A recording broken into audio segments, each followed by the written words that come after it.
Defence phase 5 میں پان کی دکان پر گٹکے کی فروخت شروع ہو گئی۔ بڑی تعداد میں کھلے عام گٹکا ماوا اور ممنوع اشیاء کی فروخت کی جا رہی ہے۔ دکاندار نے پولیس کی سرپرستی کا انکشاف کیا ہے۔ درخشاں تھانے کے ہیڈ محرر منصور نے 7,000 روپے ہفتے کے عوض گٹکا ماوا بیچنے کی کھلی چھوٹ دے رکھی ہے۔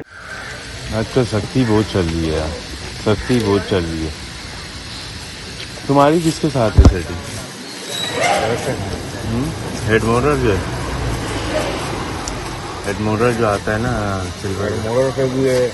پولیس کی جانب سے بنائی جانے والی ٹاسک فورس بھی ساؤتھ کے علاقے سے غائب ہے، جہاں کارروائیاں نہ ہونے کے برابر ہیں۔ ایک جانب تو ٹاسک فورس کو شہر بھر میں کارروائیوں پر شاباش اور اسناد سے نوازا جا رہا ہے، تو دوسری جانب پولیس ہی گٹکا ماوا کی فروخت میں سہولت کار بنی ہوئی ہے۔ علاقہ مکینوں نے پولیس کے اعلیٰ افسران سے ان کالی بھیڑوں کے خلاف کارروائی کا مطالبہ کیا ہے۔ Afzal Khan, C110 news, Karachi. C110 news, خبر کی اصل خبر۔